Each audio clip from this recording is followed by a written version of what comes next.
गणेश जी ने मेरे सामने ये मोदक क्यों प्रकट कर दिए? कहीं वो मुझे खिला खिला कर मेरा अंत तो नहीं करना चाहते। भंडासुर, विचार से आचरण, आचरण से कर्म और कर्म से फल निर्धारित होता है। मैं विचार, आचरण और कर्म से शुद्ध हूँ, इसलिए तुम चिंता मत करो। मैं तुम्हारे समान आवश्यकता से अधिक मोदक खिलाकर तुम्हें कोई हानि नहीं पहुँचाऊंगा।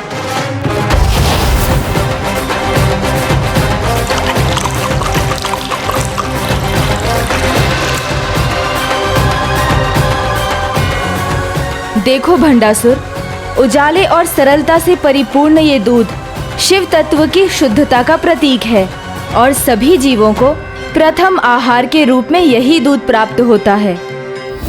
क्या प्राप्त हुआ मुझे? कुछ भी नहीं, किंतु आप सभी को दूसरा अवसर प्राप्त हुआ है, जिसे दिवंगत सम्राट महिषासुर के समान आप कदापि व्यर्थ मत होने देना।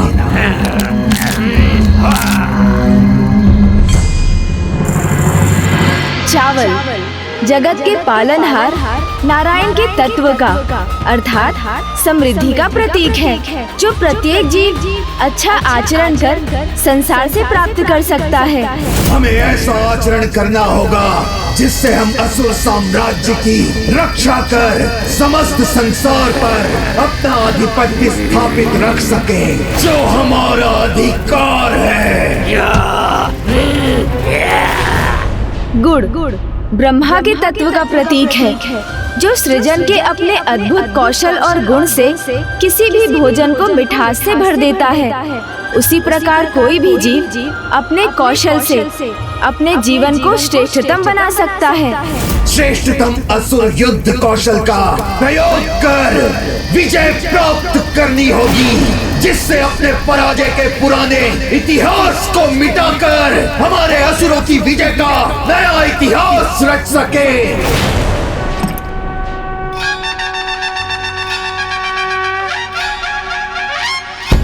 अब ये तुम्हारे भाव और प्रवृत्ति पर निर्भर करता है कि तुम किस प्रकार दूध, जो तुम्हें संसार देता है, चावल, जो तुम संसार से प्राप्त कर सकते हो, और गुड़, जिसकी रचना तुम अपने कौशल से करते हो, इन तीनों तत्वों का किस प्रकार मिश्रण कर कैसी खीर पकाते हो, अर्थात कैसे जीवन का निर्माण कर उसे क्या दिशा देते हो।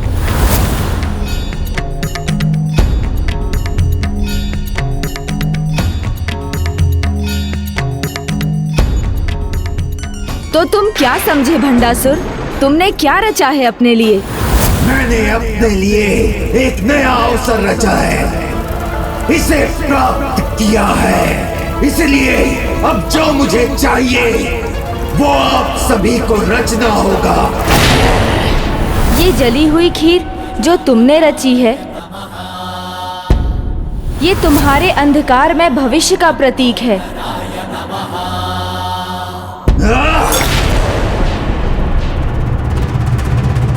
कभी कभी कुछ व्यक्ति स्वयं अपने स्वभाव और आचरण से वो दोनों खो देते हैं, एक जो उन्हें प्रकृति से मिला होता है और दूसरा जिसका निर्माण वो स्वयं करते हैं। तुम भी उन्हीं में से एक हो भंडासुर।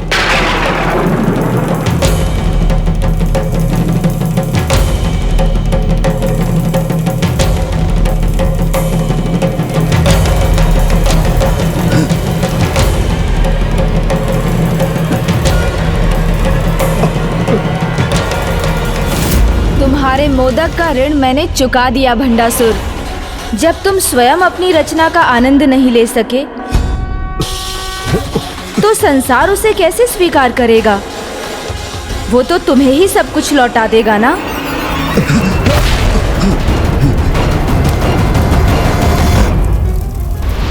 गणेश जी, अभी तक आपने मेरी पूर्ण रचना तो नहीं देखी, किंतु ये अवश्य देखा है कि जो चाहा वो किया मैंने। भस्म के कणों से स्वयं के अस्तित्व को साकार किया, पितृ पर्वत तक पहुंचने का संकट भी पार किया। यही नहीं, जिससे मुझे अपार स्नेह था उसका भी परित्याग कर दिया इस महाअस्त्र को प्राप्त करने के लिए।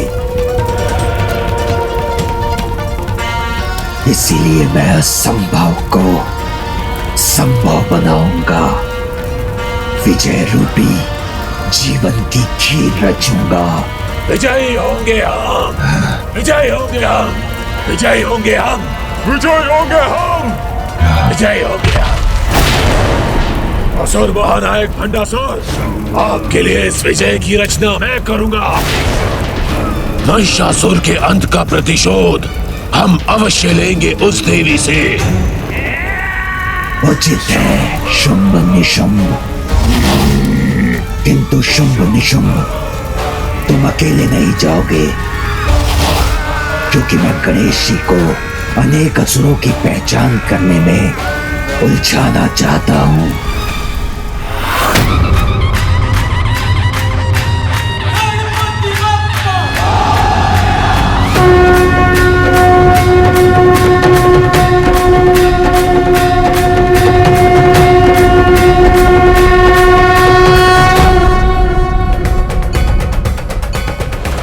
माता के मुख पर तनाव का क्या कारण हो सकता है, जबकि वो उस भयंकर दुष्ट असुर का पुनः अंत कर चुकी हैं।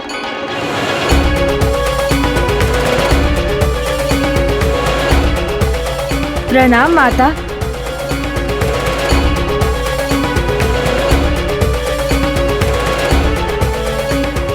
यदि गणेश का ध्यान इस युद्ध से बढ़ गया तो अनर्थ हो जाएगा। इसीलिए इस युद्ध के अंत तक मुझे गणेश से ये बात गुप्त रखनी होगी। प्रभु महाशिव स्तंभन के कारण सगुण से निर्गुण होने लगे हैं। कदाचित तुम भंडासुर के विषय में कुछ और ज्ञात करने में सफल हुए हो गणेश। माँ, आप तो अंतर्यामी हैं, तो आपको ये भी ज्ञात होगा ही कि उसके महास्त्र पर जो आसुरी मुख है वो अन्य महासुरों के प्रतीक हैं।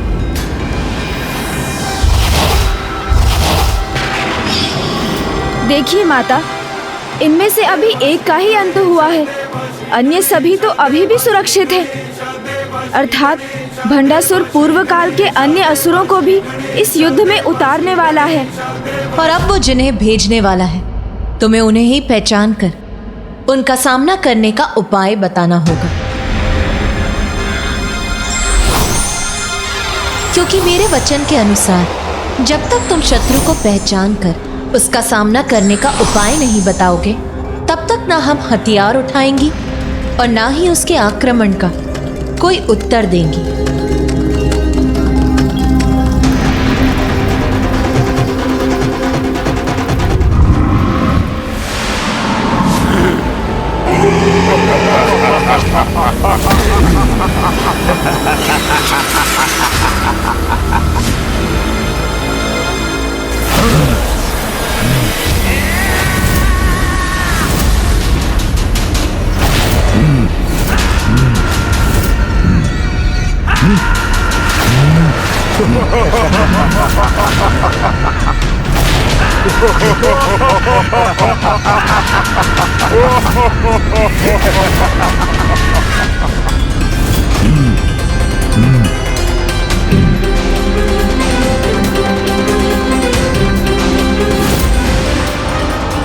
इस बार भंडासुर ने एक नहीं अनेकों असुरों को एक साथ भेजकर पुनः अपने कपट का परिचय दिया है। ऐसा उसने अवश्य प्रथम पूज्य गणेश जी की कठिनाइयों को बढ़ाने के लिए किया है। भंडासुर से और आशा भी क्या की जा सकती है। मैं तो अभी बस इतना ही अनुमान लगा पा रहा हूँ कि ये दो भ्राताओं के नेतृत्व में असुरों की टोली है, किंतु ये कौन हो सकते हैं? बुद्धि के देवता गणेश जी, आप चाहे कितनी भी बुद्धि का प्रयोग कर लें, आप इन्हें कदापि नहीं पहचान सकेंगे। और यदि आपने इन्हें पहचान भी लिया तो जिस योजना के साथ मैंने इन्हें भेजा है वो कदापि असफल नहीं होगी।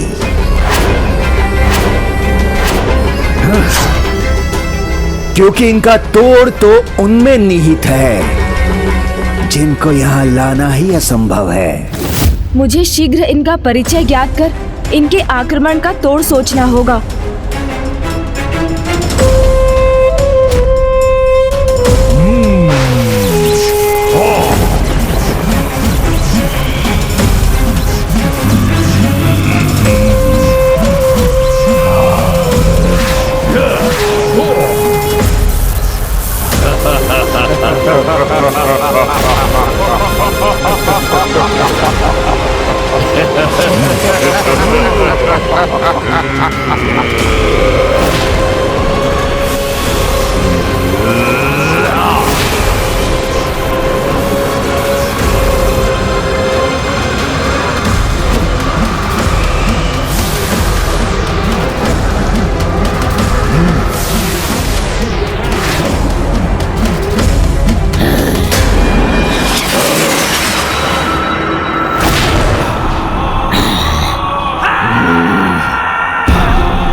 माता की सेना तो पुनः उसी स्थिति में है जिसमें वो पहले भी थी, क्योंकि गणेश जब तक उन्हें इन असुरों का तोड़ नहीं सुझाएगा वो अपने अस्त्र नहीं उठाएंगी।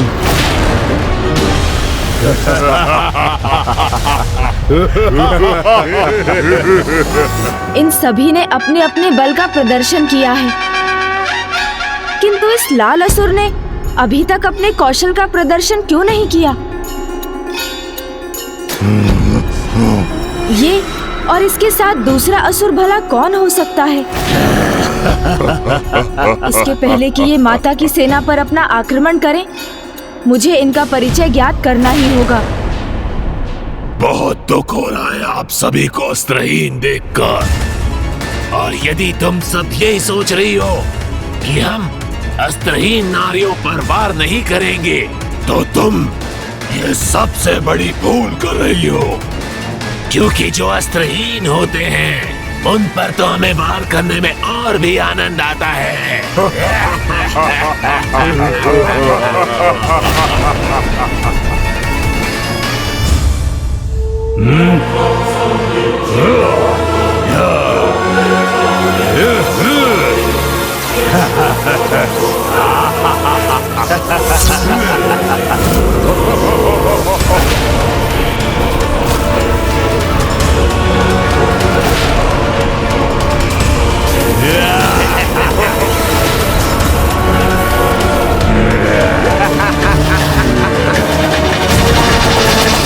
इनके हाव भाव को देखकर मुझे कुछ स्मरण तो हो रहा है, किंतु ये कौन है ये ज्ञात क्यों नहीं कर पा रहा हूँ मैं।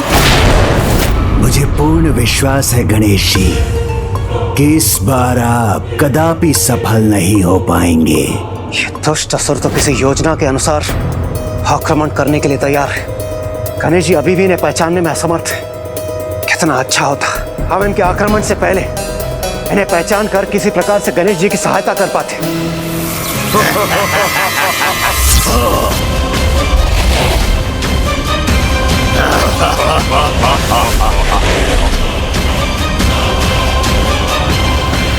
इन्होंने तो समस्त देवी सेनाओं को स्तंभित कर दिया।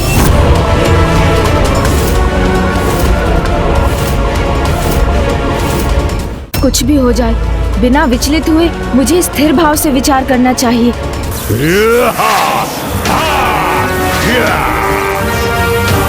कुछ ही क्षणों में माताओं की सेना को आहत कर देंगे ये असुर। कितने दुष्ट हैं ये असुर जो अस्त्रहीन माताओं पर इस प्रकार प्रहार कर रहे हैं। विवश हूं, अन्यथा अभी जाकर उचित उत्तर देता इन असुरों को। अनुज गणेश को अब शीघ्र ही कोई उपाय सोचना होगा, अन्यथा अनर्थ हो जाएगा।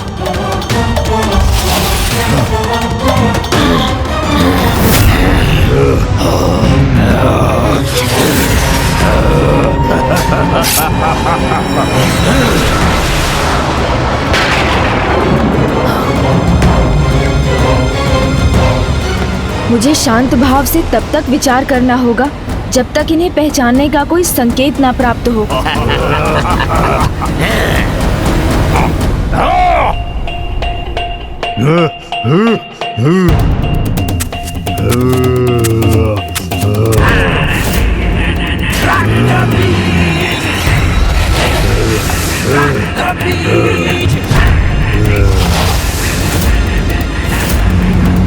इस लाल असुर के साथ तो इसके अनेक प्रतिरूप भी हैं।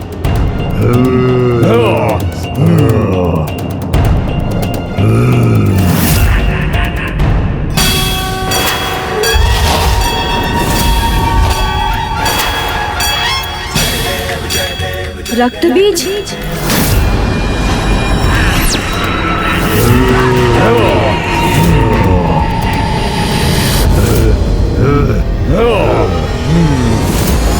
दिखा दी इस मूर्ख ने अपनी मूर्खता। थोड़ा समय और धीरज नहीं रख सकता था। कहीं गणेश जी शेष असुरों के विषय में ज्ञात न कर लें। एकाग्र होकर बुद्धि का प्रयोग करो तो बड़ी से बड़ी पहेली का हल निकल ही आता है। अब मैं इन सभी को पहचान गया हूँ।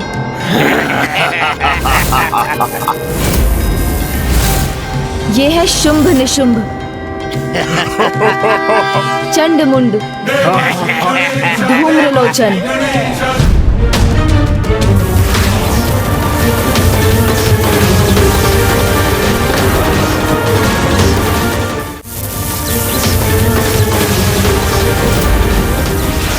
अब केवल माता ही हमारी सहायता कर सकती हैं। ॐ अस्य श्री चंडी कवचस्य ब्रह्मा ऋषिः अनुष्टुप छन्दः चामुण्डा देवता अंगन्या सोक्त मातरो बीजं दिग्बन्ध देवतास्तत्त्वम् श्री जगदम्बा प्रीत्यर्थे सप्तशती पाठांगत्वे जपे विनियोगः। ॐ नमः चण्डिकाय।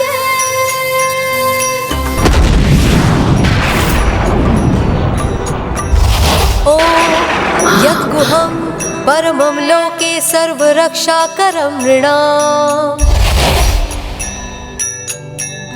यन्न कस्यचिदाख्यातं तन्मे ब्रूहि पितामह।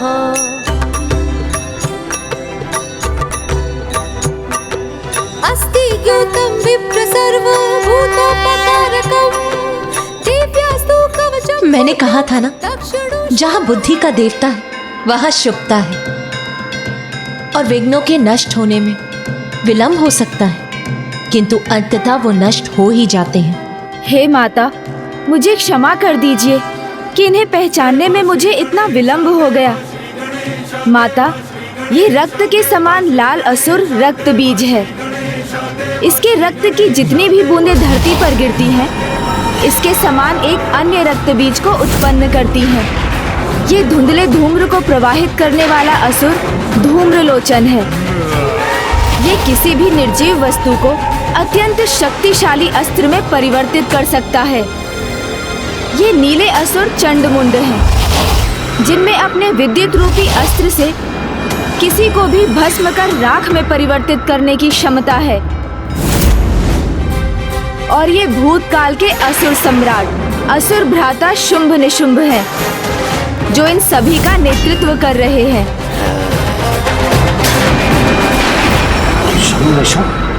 हाँ, उचित पहचाना आपने इसे।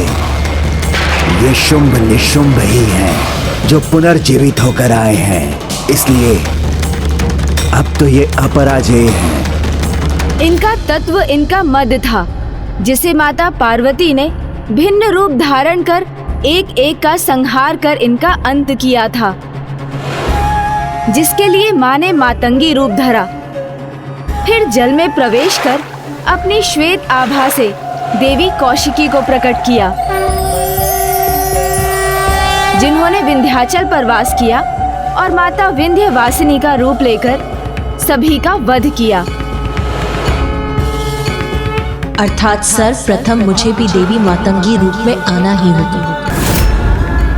किंतु प्रभु महाशिव के मातंग रूप में प्रकट हुए पिला मैं देवी मातंगी स्वरूप कैसे ले सकती हूँ? और उसके लिए तो प्रभु को स्तंभन से बाहर आना होगा। और यदि वो अपनी स्तंभित अवस्था से बाहर आ गए तो उनके पाप स्वतः कहीं भंडासुर की ओर न बढ़ जाए। यदि प्रभु महाशिव मेरे साथ आ गए तो मेरी विजय निश्चित हो जाएगी। इसलिए अब इनके पास दो ही विकल्प शेष हैं। विवश होकर प्रभु महाशिव को स्तंभन से मुक्त कर दें अथवा बिना कुछ किए ही अपनी पराजय स्वीकार कर लें, क्योंकि शुंभ निशुंभ की शक्ति से इनका उचित परिचय हुआ ही कहां है।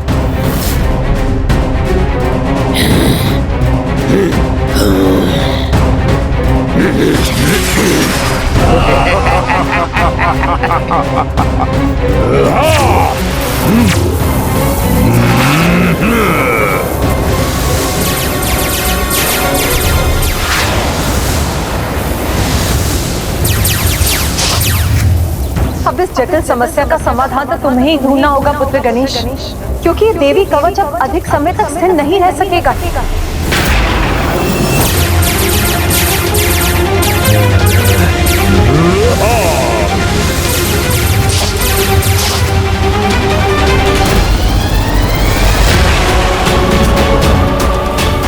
आज कवच और देवियों का मान दोनों एक साथ टूटेंगे। विघ्नहर्ता, इस विघ्न का समाधान शीघ्र निकालिए, अन्यथा माता का मातंगी रूप कैसे प्रकट होगा? मुझे शीघ्र कुछ करना होगा।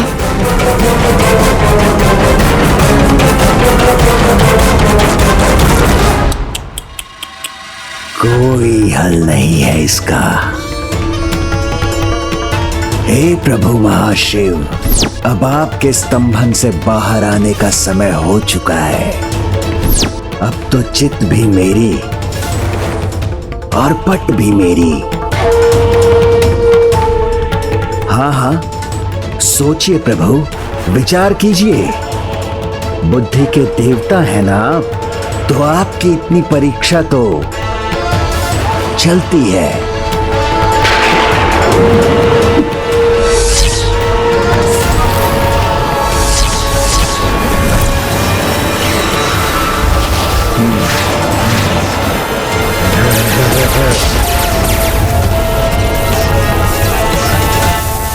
ये दुष्ट तो देवी कवच को नष्ट करने के लिए पूर्ण रूप से तत्पर है। सोचो पुत्र, मुझे विश्वास, तुम अपनी बुद्धि से समस्या का कोई उपाय अवश्य ढूंढ लोगे। माता, आपने कहा था स्थिर भाव से कोई समाधान अवश्य प्राप्त होता है, किंतु इस बार तो मुझे कुछ भी नहीं सोच रहा है।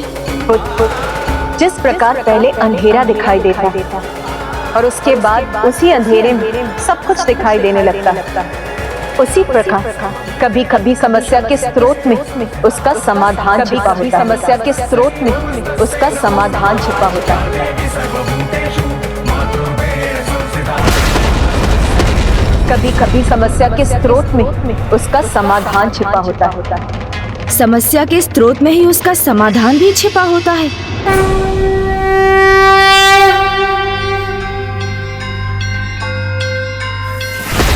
सोचो पुत्र, मूल समस्या क्या है? इन असुरों का वध, किंतु उसका उपाय? नहीं माता, उसका समाधान तो माता कौशिकी के प्रकट होने में है।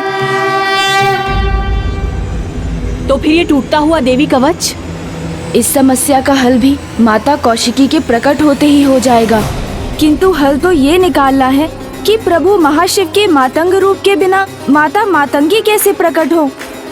अब तुम उचित दिशा में सोच रहे हो पुत्र, किंतु अब तुम्हें इस दिशा में और विचार करना होगा। समस्या तो ये है कि प्रभु महाशिव को उनके स्तंभन से मुक्त नहीं किया जा सकता, क्योंकि ऐसा होते ही वो भंडासुर के निकट चले जाएंगे और इसी स्तंभन के कारण उन्हें प्रभु मातंग शिव का रूप धारण करने का अनुरोध नहीं किया जा सकता। इसलिए मुख्य समस्या है प्रभु का स्तंभित होना, और समस्या के स्रोत में ही समाधान है। यहाँ प्रभु महाशिव स्तंभित अवस्था में है और वहाँ प्रभु मातंग शिव मूर्तिवत होकर गहन ध्यान में थे। मूर्तिवत अर्थात एक रूप से स्तंभित ही थे। प्रभु मातंग और प्रभु महाशिव की अवस्थाओं में कोई भेद नहीं, दोनों ही स्तंभित हैं। माता, आपने सर्वथा उचित कहा था, समस्या के स्रोत में ही उसका समाधान होता है। इसलिए आप अभी प्रभु महाशिव का ध्यान कर, उनके दर्शन प्राप्त कर माता मातंगी का रूप धारण कर सकती हैं।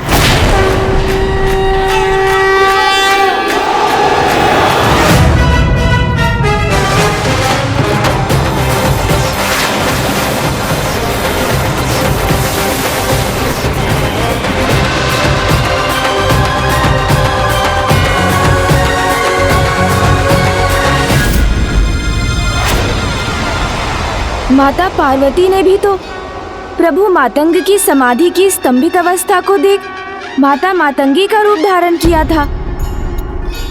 तो फिर एक ही अवस्था के दो भिन्न परिणाम कैसे हो सकते हैं? और उससे भी बड़ा सत्य तो ये है माता कि प्रभु को हम उनके जिस रूप में स्मरण करते हैं वो हमें उसी रूप में प्रत्यक्ष दर्शन देते हैं। मैंने उचित कहा ना माता?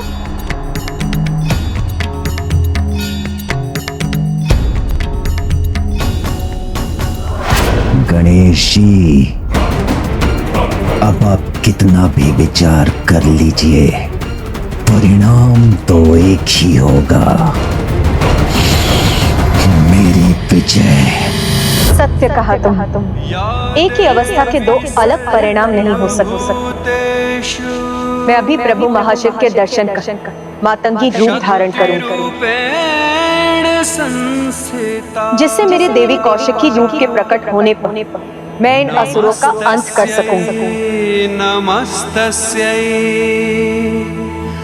नमस्तस्यै नमो नमः।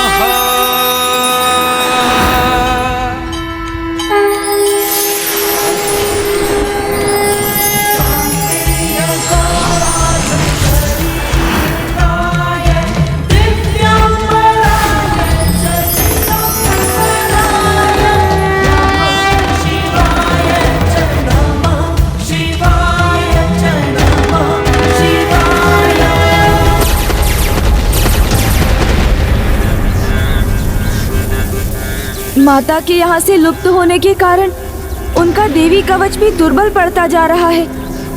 इसीलिए आप सभी माताओं पर इन दुष्ट असुरों के आक्रमण में अब अधिक समय शेष नहीं। माता को अभी बहुत कुछ करना है और समय बहुत कम है।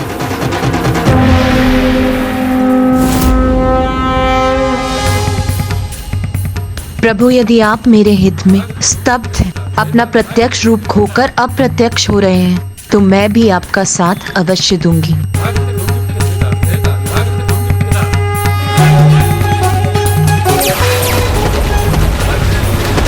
अब तो जब माता कौशिकी विंध्यवासिनी के रूप में युद्ध भूमि में लौटेंगी, तभी इन असुरों का विनाश आरंभ हो सकेगा। और अभी तक तो हमें उनके मातंगी रूप लेने का भी आभास नहीं हुआ है। उन्हें इसमें इतना समय क्यों लग रहा है?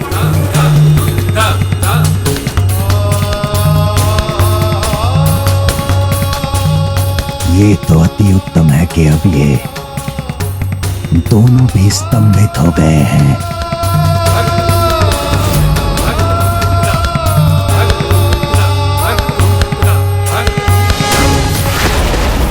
ईश्वर के ही समान सनातन मंत्र तो देवी शक्तियों के प्रतीक हैं। ईश्वर जब स्वयं प्रकट नहीं होते तो उनके स्थान पर मंत्र ही होते हैं। हे माता, यहाँ आपकी आवश्यकता है। शीघ्र यहाँ आकर जो भी आवश्यक है वो करने की कृपा कीजिए माता। ओम श्री मात्रे नमः। ओम श्री मात्रे नमः। सुंदरी, ये तो दुर्बलता की आहट है। जब विपदा सामने आती है और उसका सामना करने का कोई उपाय नहीं होता, तो जो बलहीन होते हैं वो भगवान का नाम जपने लगते हैं। पुत्र, विपत्ति हो या अनुकूल परिस्थिति, भगवान के लिए भक्त और भक्त के लिए भगवान एक ही समान होते हैं। इसीलिए पुत्र, किसी भी परिस्थिति में भगवान का स्मरण करना दुर्बलता नहीं, भक्ति है, जिससे कोई भी असंभव कार्य संभव हो जाता है। इसे ही तो कहते हैं भक्ति की शक्ति, भक्ति की शक्ति, भक्ति की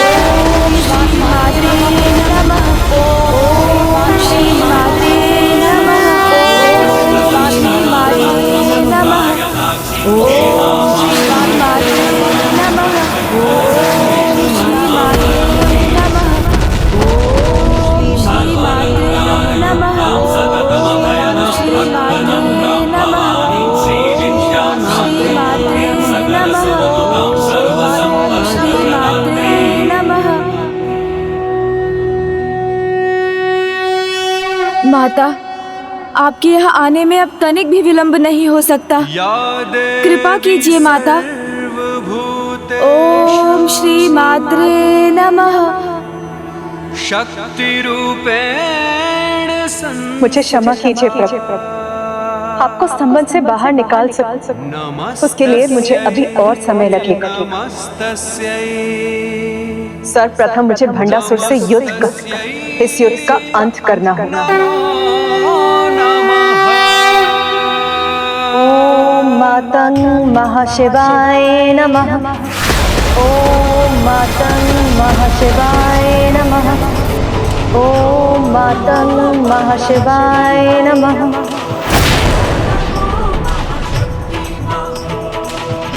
माता ने हमारी पुकार सुन ली और अब वो शीघ्र माता मातंगी रूप धारण करने जा रही हैं।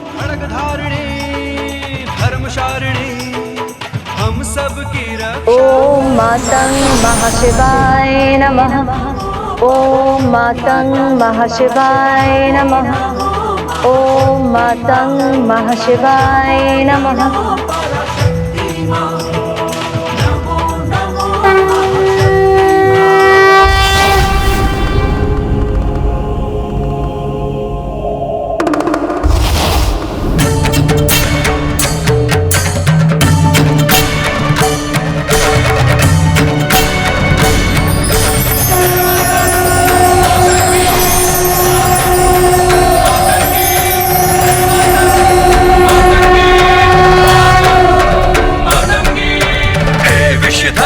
मसान बिहारी भस्म में रंजित अद्भुत होरी।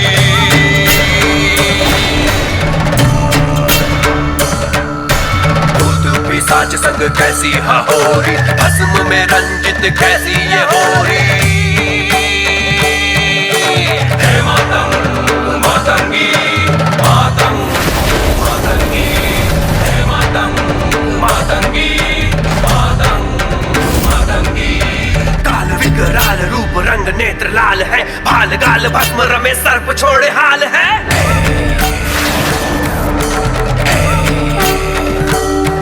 ओम ऐं भगवती मातंगेश्वरी। ओम ऐं भगवते मातंगेश्वरी। नहीं नहीं, कुछ नहीं कर सकती तुम देवी, कुछ नहीं।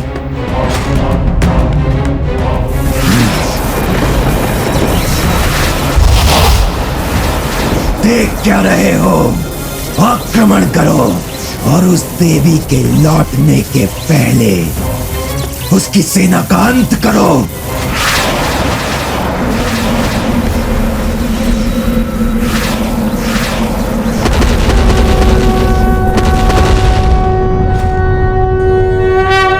ओम ऐं भगवती मातंगेश्वरी। ओम ऐं भगवती मातंगेश्वरी। और जब माता कौशिकी विंध्यवासिनी के रूप में युद्ध भूमि में लौटेंगी, तभी इन असुरों का विनाश आरंभ हो सकेगा। ओम ऐं भगवती मातंगेश्वरी। ओम ऐं भगवती मातंगेश्वरी।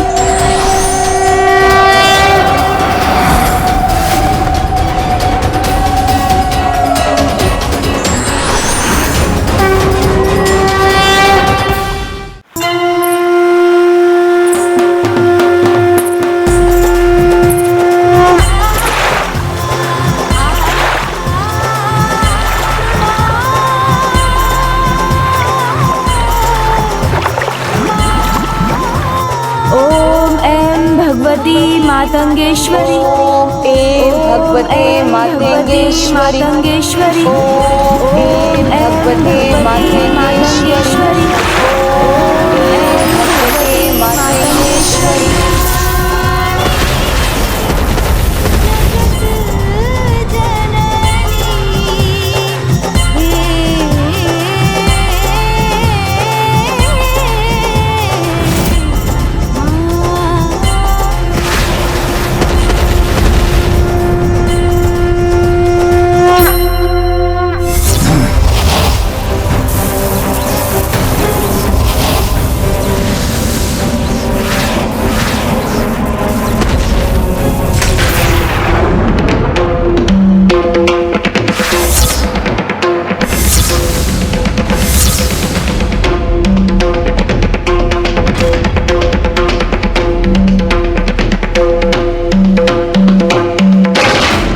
निशुंभ, अब बिना विलंब किए इनकी मुख्य देवी के लौटने के पहले इन्हें स्तंभित कर दो और अपनी अपार शक्ति से इन्हें कुचल कर रख दो।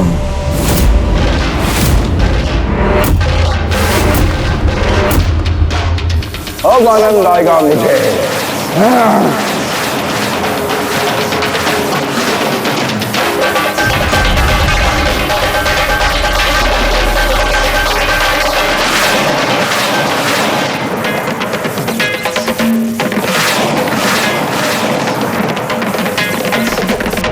हे माता, आप कहाँ हैं? कहाँ हैं आप?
कैसी हाहोरी भस्म में रंजित कैसी ये होरी।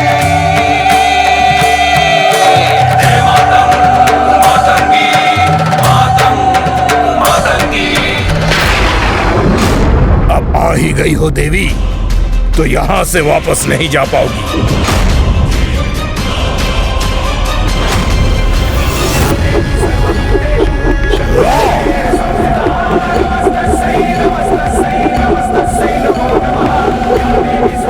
बस दुष्ट, अब और अवसर नहीं दूंगी मैं तुम्हें।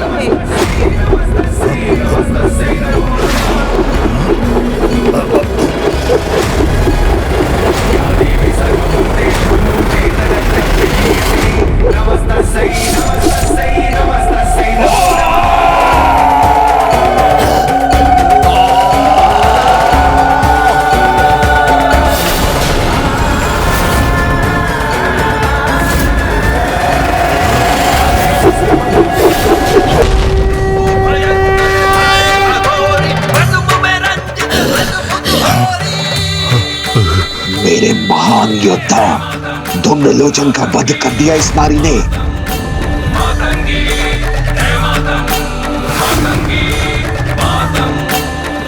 आओ दुष्टों, आओ और आओ और अपनी मृत्यु से भेंट करो, क्योंकि पाप और पापियों का अंत करना तो मेरा स्वभाव है। आगे बढ़ो, बढ़ो आगे।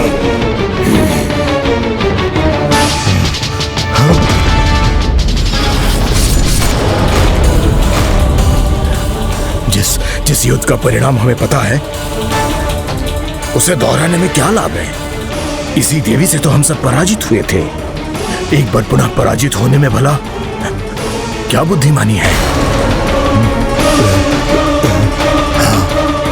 मेरा आदेश है, आक्रमण करो। क्या मेरे शब्द से ही भयभीत हो गए? भयभीत होना तो असुरों का स्वभाव नहीं, फिर ये एक अबला नारी से कैसे भयभीत हो गए?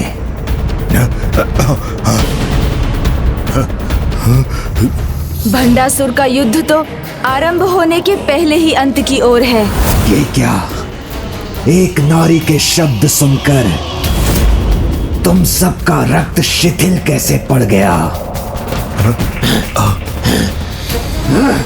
वो असुर ही क्या जिसका रक्त अपना ताप खो दे?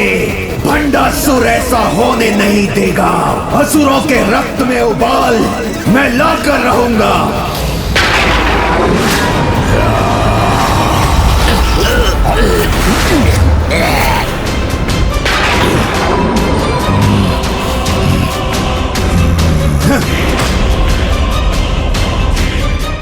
आगे बढ़ेंगे, अंत करेंगे इस नारी का।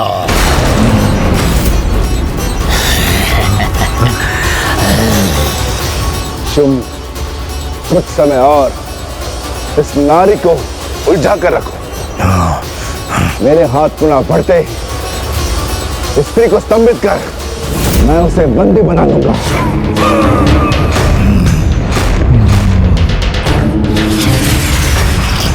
भ्राता शुंभ, अस्त्र प्रहार करना तो दूर, उसे एक पग भी आगे बढ़ने का अवसर नहीं देंगे। आप व्यर्थ में चिंतित ना हो।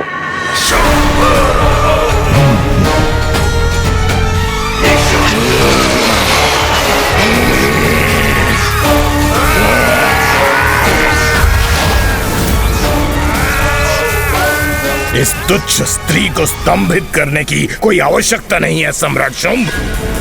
हम तो इसे बड़ी सरलता से बंदी बना लेंगे।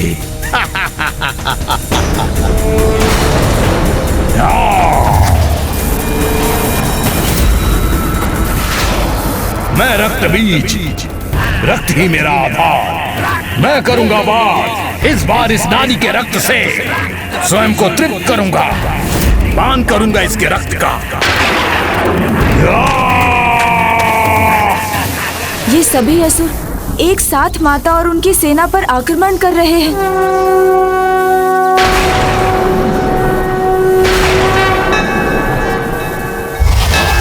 जय जय हो जय मां बगलामुखी, जय जय हो जय मां बगलामुखी, जय जय हो जय मां बगलामुखी, जय जय हो जय मां बगलामुखी।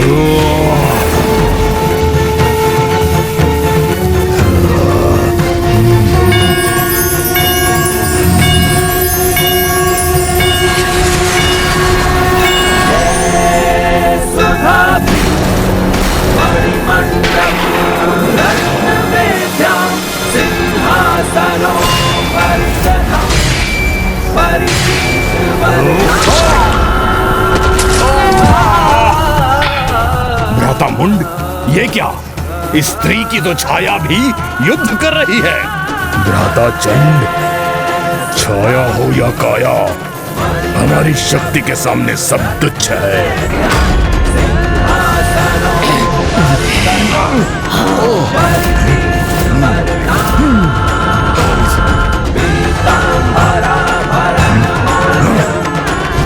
रक्त बीज है हम, रक्त ही हमारा आधार। हमारे रक्त की जितनी बूंदें धरा पे गिरेंगी, उतने ही रक्त बीज उत्पन्न होंगे। यदि इसका रक्त बहने से हमारी सेना में विस्तार होता है तो अवश्य अगला प्रहार इसी पर होना चाहिए।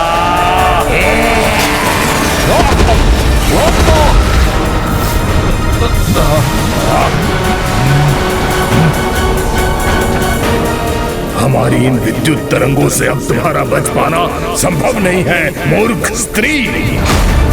हम इन दोनों को मिटाकर ही श्वास लेंगे। मूर्ख, जो अपने काल को अपने सामने देख उसे ही भारी स्वर में चुनौती दे, उससे बड़ा मूर्ख तो और कोई हो ही नहीं सकता। इसीलिए मूर्ख मैं नहीं, तुम हो मूर्ख। अब समय आ गया है इन्हें अपने विकराल रूप से परिचित कराने का।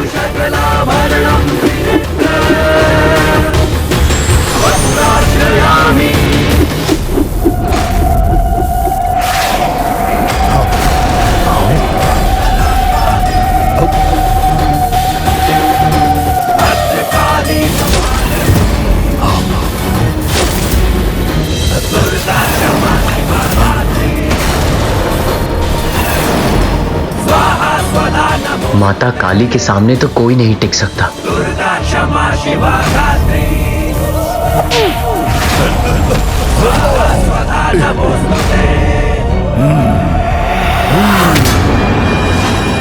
बहुत हुआ तुम्हारा शक्ति प्रदर्शन, अब और नहीं। अब हमारे विद्युतास्त्र अंत करेंगे तुम्हारा। अंत तो निश्चित।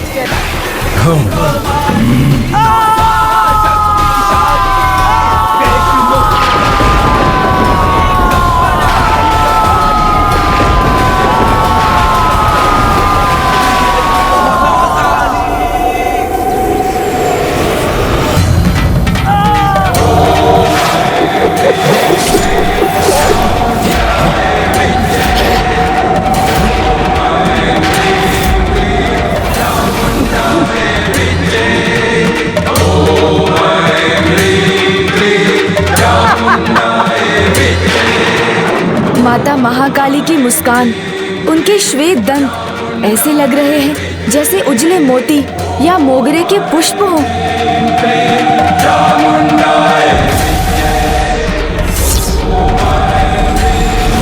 चंड और मुंड जैसे भयानक असुरों का अंत कर दिया इस देवी ने।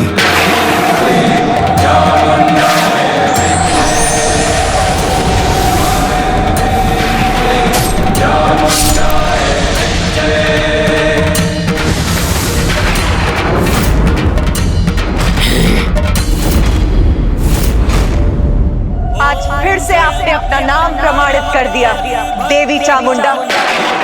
देवी चामुंडा महाकाली की जय। देवी चामुंडा महाकाली की जय। देवी चामुंडा महाकाली की जय।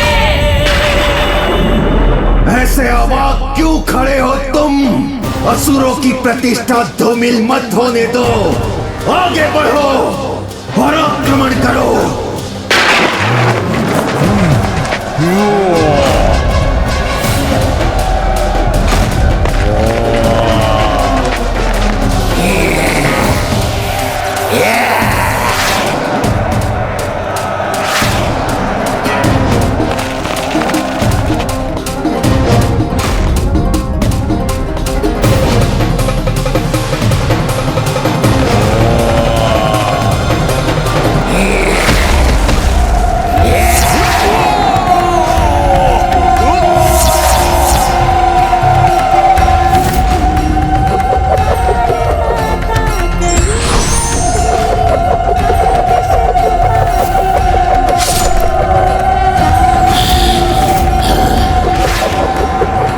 निशुंभ रुकने वाला नहीं है और तीव्रता से आक्रमण करूंगा मैं।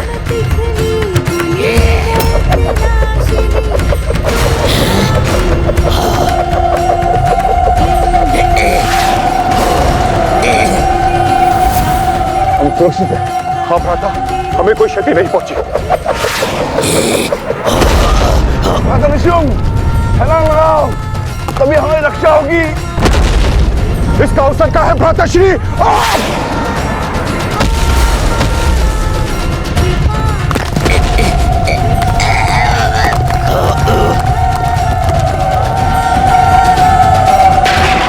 मेरे सभी असुर महायोद्धाओं को ऐसे कैसे पराजित कर सकती है ये?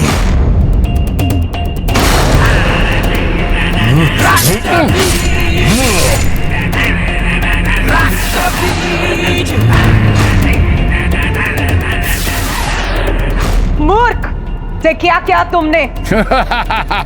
असंख्य और रक्त बीज उत्पन्न कर माता को घेरने के लिए रक्त की वर्षा की है इन दुष्टों ने। उचित है, इसका परिणाम तो तुमको भुगतना ही होगा।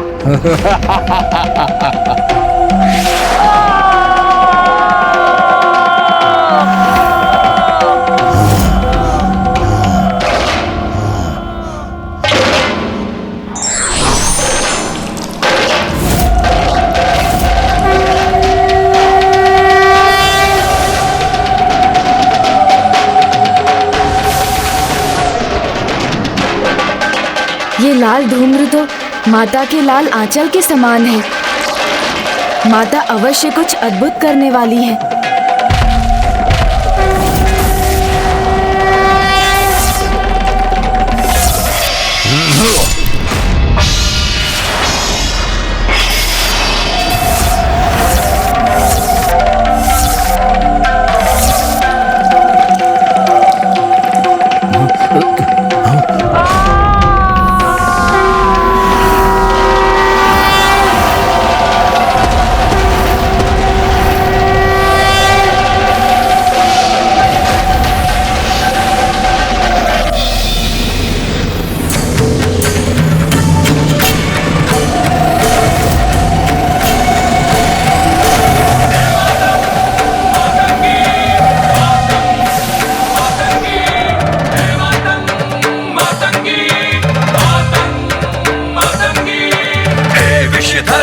मसान बिहारी भस्म में रंजित अद्भुत होरी।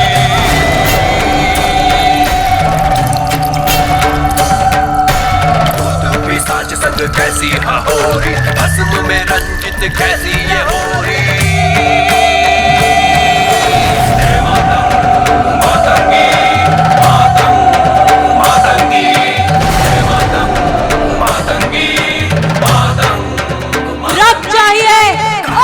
चाहिए मुझे और रक्त चाहिए।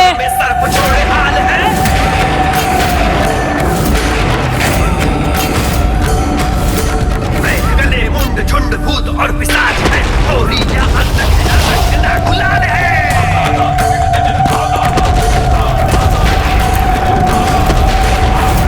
भयंकर धारे अघोरी, में रंजित अद्भुत होरी। माँ महाकाली का क्रोध शांत नहीं हुआ तो अनर्थ हो जाएगा।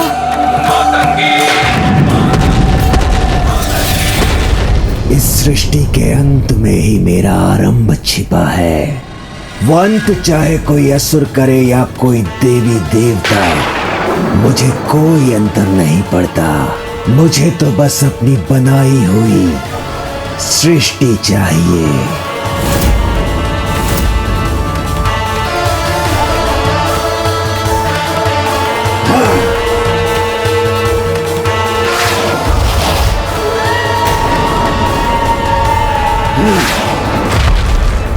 अब शीघ्र ही जब ये सब समाप्त होगा और सब नष्ट होगा तो एकमात्र भंडासुर ही शेष रह जाएगा।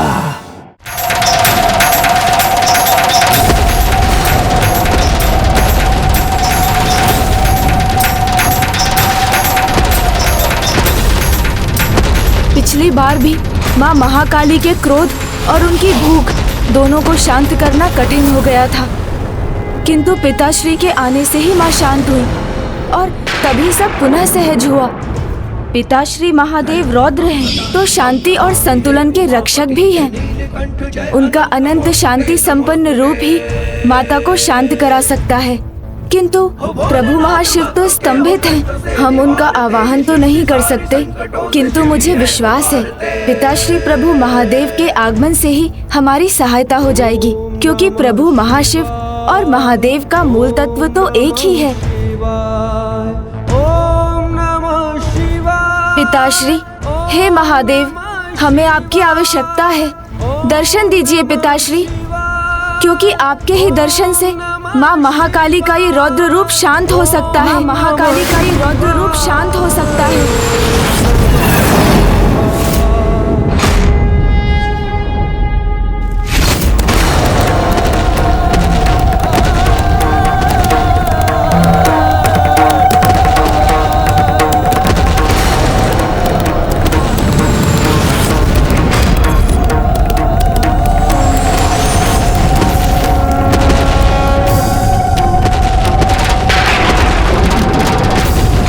देवी महाकाली, रक्त बीज का अंत हो चुका है, इसलिए कृपा करके आप भी शांत हो जाइए।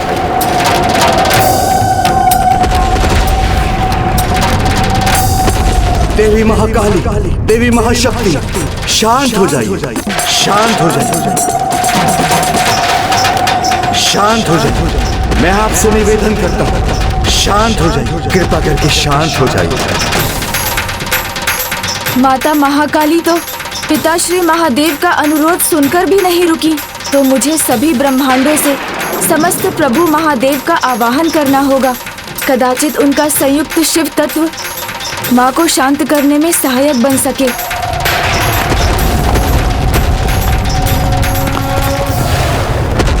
तेज साधु सहे देवा दुर्लक्ष्यं देव सेवितम् शरण्यं सर्वसत्त्वानां प्रसन्नमुखपङ्कजम्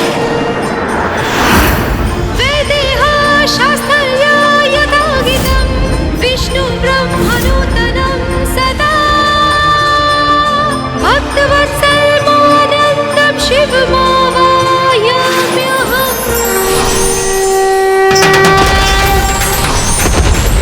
देवी महाशक्ति, शांत, देवी महाकाली, शांत हो जाइए, शांत हो जाइए, शांत हो जाइए, देवी शांत हो जाइए।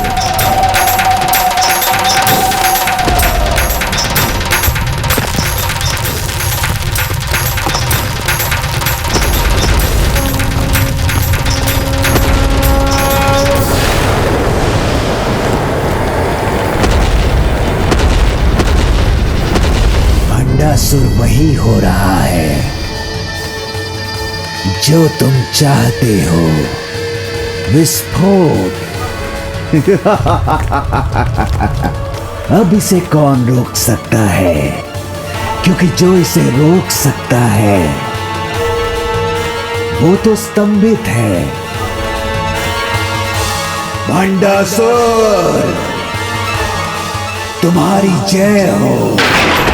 देवी महाशक्ति, देवी महाकाली, शांत हो जाइए, शांत हो जाइए, देवी शांत हो जाइए। माता, पिछली बार तो माता महाकाली पिताश्री के आगमन से ही शांत हो गई थी, तो इस बार ऐसा क्यों नहीं हो रहा है? मेरी सहायता कीजिए माता, अन्यथा इस सृष्टि में कुछ भी शेष नहीं रहेगा। हमें प्रभु महाशिव का आवाहन करना ही होगा माता, उन्हें स्तंभन से बाहर आना ही होगा, अन्यथा सब कुछ नष्ट हो जाएगा। ईश्वर के लिए धर्म के साथ रहना ही उनका कर्तव्य है, और प्रभु महाशिव तो धर्म का ही साथ देंगे, ना कि उस पापी अधर्मी भंडासुर का।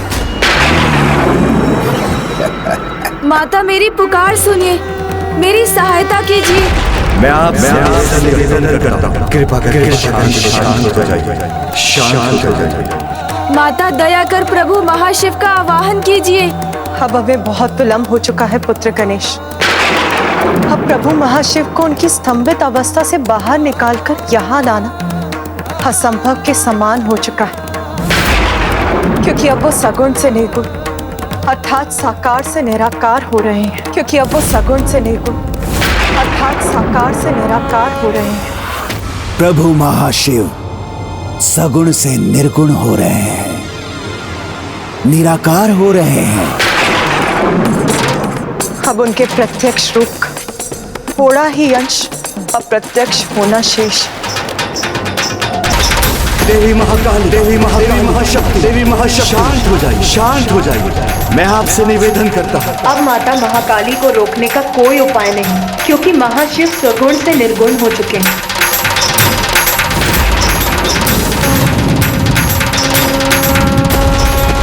इस प्रकार संसार से शिव तत्व का लुप्त होना सृष्टि के संतुलन पर संकट के घोर बादल का छाना है। माता, मैं ये अनर्थ कदापि नहीं होने दूंगा। प्रभु महाशिव को निर्गुण निराकार होने से मैं रोकूंगा। मुझे अनुमति दीजिए।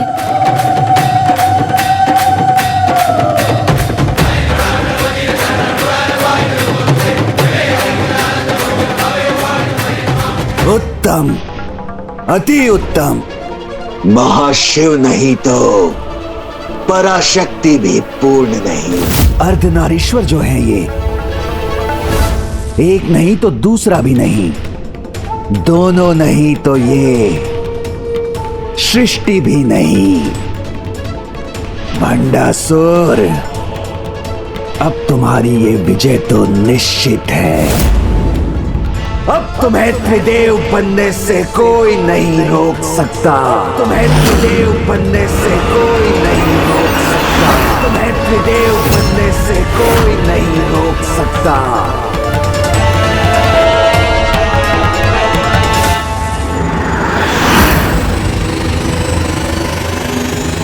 प्रभु तो पूर्ण रूप से विलुप्त होने ही वाले हैं।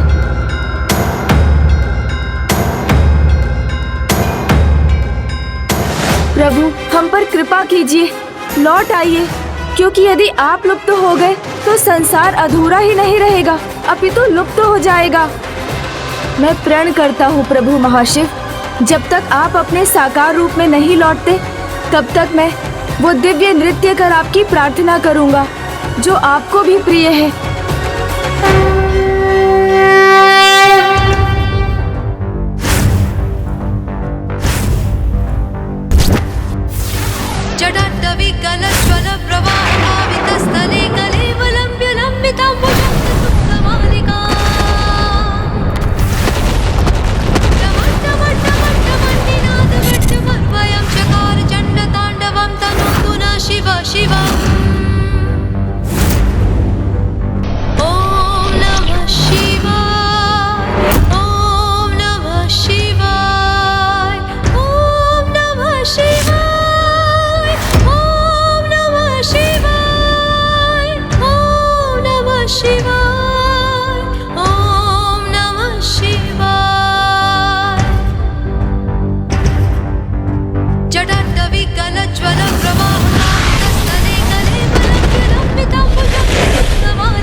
प्रभु पूर्ण रूप से अदृश्य हो गए।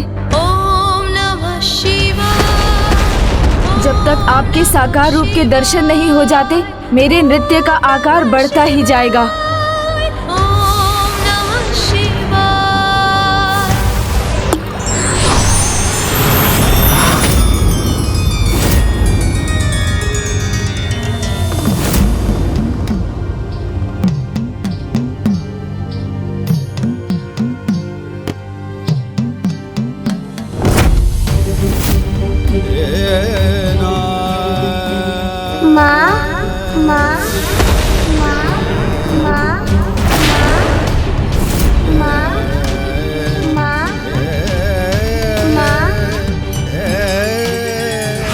किसके शब्द हैं ये?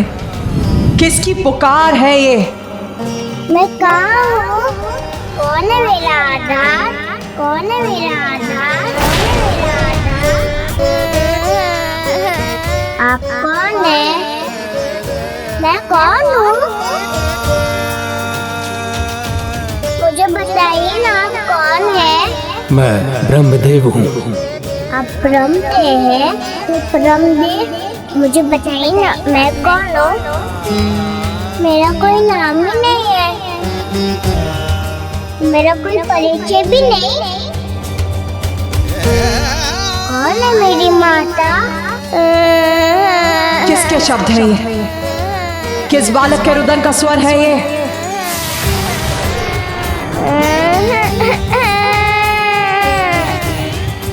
कहाँ है ये बालक? और इतने दुखी स्वर में माँ को क्यों पुकार रहा है ये? मुझे बताइए ना, मैं कौन हूँ? मेरा नाम क्या है? रुद्र। रुद्र रुद्र रुद्र अर्थात शिव। रुद्र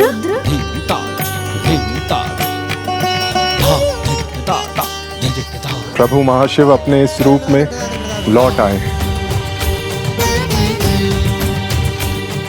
रुद्र, आपका रुदन सुन, मेरी जिह्वा पर आपके लिए यही नाम आया है प्रभु बाल शिव। आपका नाम रुद्र ही है। शिव लीला अपरंपार है। आपकी अनंत लीला में इस लीला का कारण समझने में मैं भी असमर्थ हूं प्रभु। रू का अर्थ है चिंता और द्र का अर्थ है दूर करना।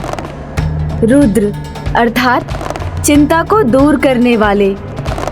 एक ओर इनका करुणामयी रूप पालनहार का प्रतीक है, वहीं दूसरी ओर इनका उग्र रूप संहारक का। प्रभु रुद्र तो समस्त सृष्टि के ऊर्जा के स्रोत हैं, इसलिए इनका अस्तित्व सर्वोपरि है। परमात्मा है ये।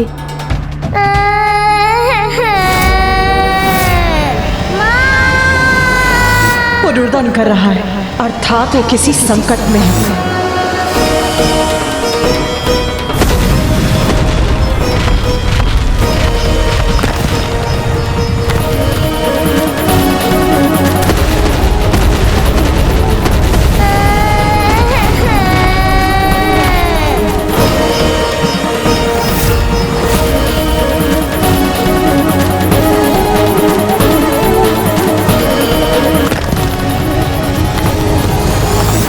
सफल होगी मेरी योजना, सत्य होगी मेरी कल्पना, पृथ्वी का सर्वनाश होगा।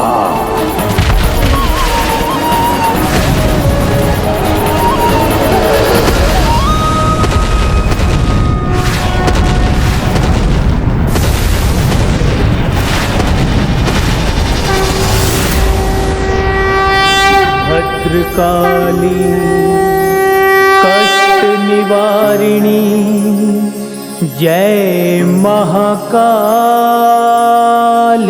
माँ। मैं कौन हूँ? जय महाकाली माँ।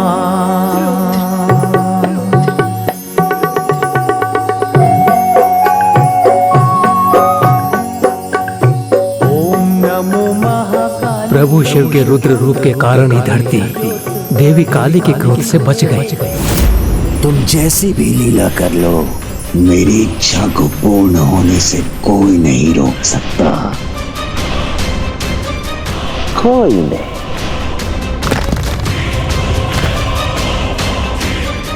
अब हुआ विस्फोट।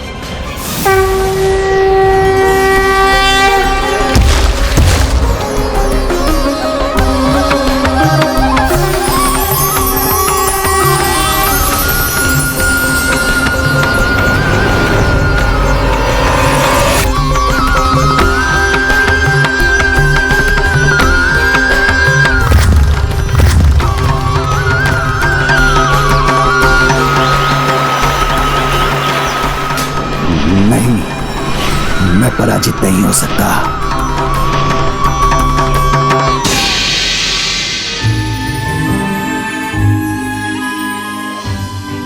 प्रभु बाल शिव ने देवी काली का रोष शांत कर वो संभव किया जो किसी के लिए भी संभव नहीं था। बालक की पुकार सुनकर सब कुछ भूल वो दौड़ी चली आई। ऐसा एक माँ ही कर सकती है।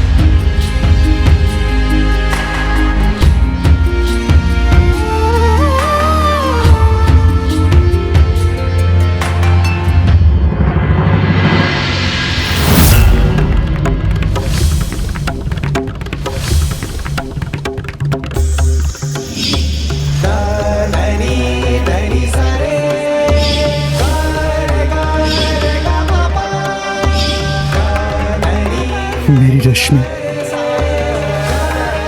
मेरी पुत्री,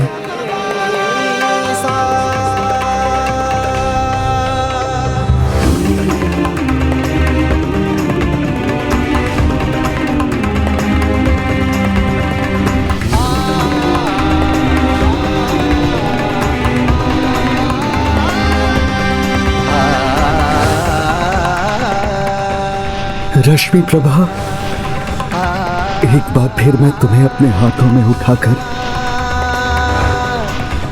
अपनी गोद में उठाना चाहता हूँ।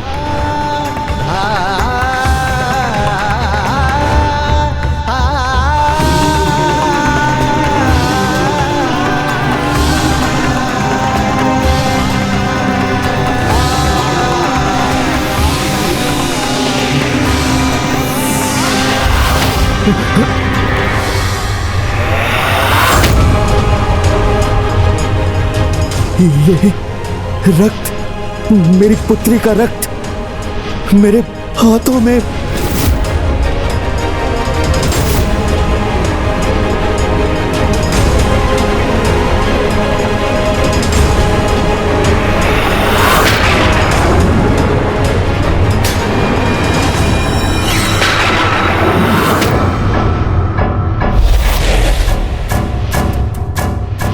शुंभ निशुंभ,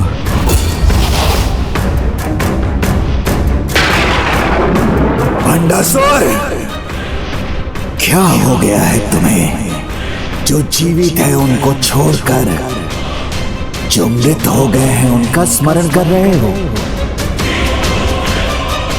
मूर्ख हो तुम। इस अवसर का लाभ उठाओ भंडासुर।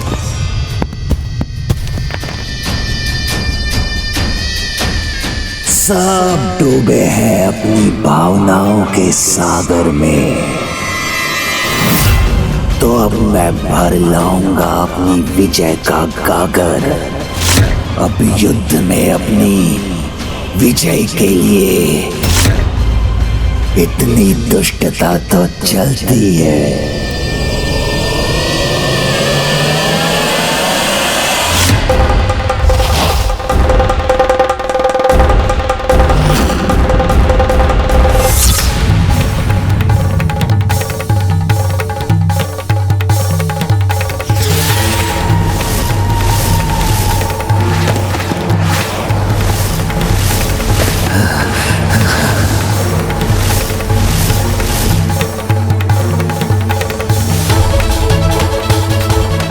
अब शुंभ इन्हें पीछे से स्तंभित करेगा, तब निशुंभ करेगा इनका नाश। तब देखता हूं स्वयं को पराशक्ति पुकारने वाली ये नारी कैसे अपनी रक्षा करती है।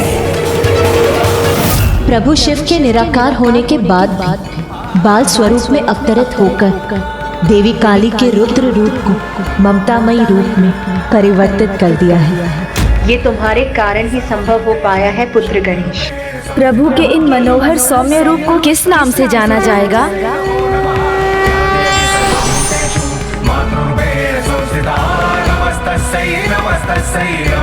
बटुक भैरव, बटुक भैरव,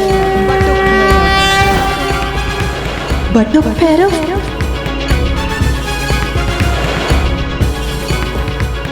बटुक भैरव, बटुक भैरव, बटुक भैरव। या देवी सर्वभूतेषु चेतनत्य विधीयते नमस्तस्यै नमस्तस्यै नमस्तस्यै नमो नमः।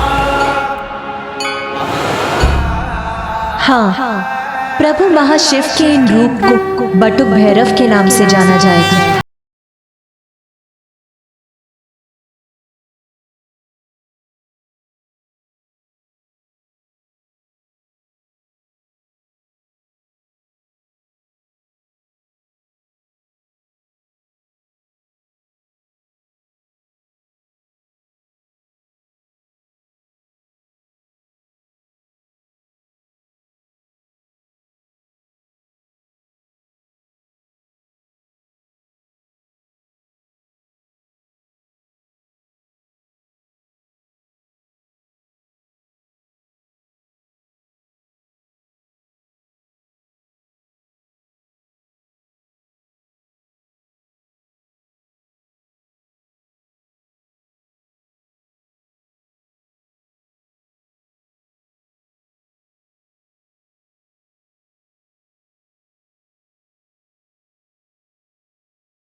सदृशं कुन्ततोतासी वक्त्रं दिव्यकल्पेर्नव मणिमयः किङ्किणीनुपुराणचयः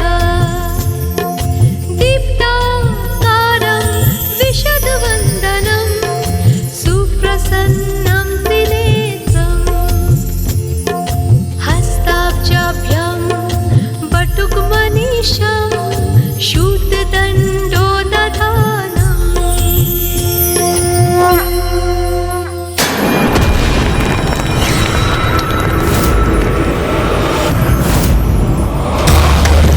शुंभ निशुंभ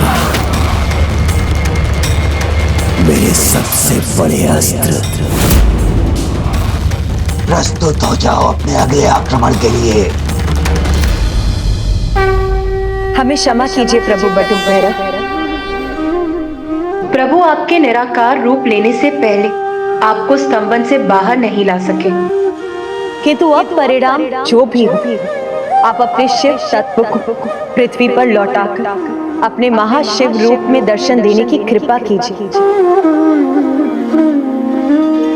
क्योंकि आपके बिना सृष्टि अधूरी है प्रभु, मैं अधूरी हूँ। महाशिव यदि साकार होंगे तो मेरा स्वप्न भी आकार लेगा, क्योंकि महाशिव तो मेरे साथ रहने के लिए वचनबद्ध हैं। तुम्हारी प्रार्थना का फल तो मुझे ही प्राप्त होगा देवी। प्रभु शिव तत्व के प्रत्यक्ष रूप में दर्शन देने की कृपा कीजिए, अन्यथा मैं और सृष्टि दोनों ही अपूर्ण रह जाएंगे।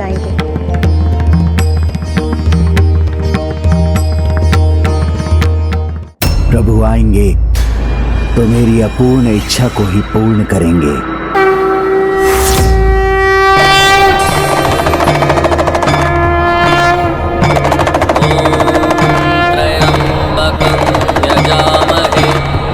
सुगन्धिं पुष्टिवर्धनं उर्वारुकमिव बन्धनामृत्येन्मुक्षीयमामृता। ॐ त्र्यम्बकं यजामहे सुगन्धिं पुष्टिवर्धनं उर्वारुकमिव बन्धनामृत्येन्मुक्षीयमामृता। प्रणाम प्रभु। यजामहे सुगन्धिं पुष्टिवर्धनं उर्वारुकमिव बन्धनामृत्येन्मुक्षीयमामृता।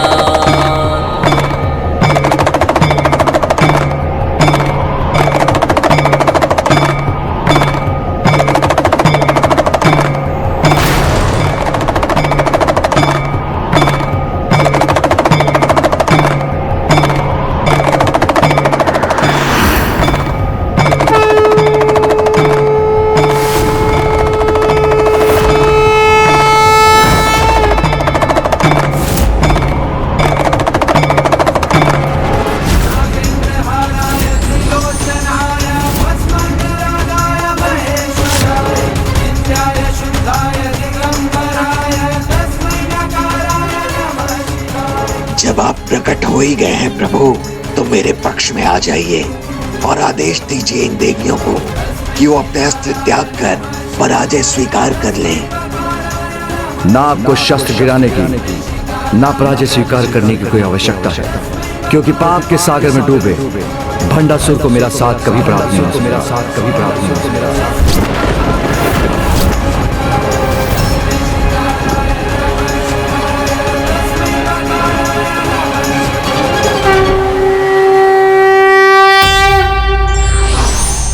मातृत्व वो शीतल जल है जिसके कुछ ही छींटों से क्रोध की भीषण से भीषण अग्नि को भी शांत किया जा सकता है।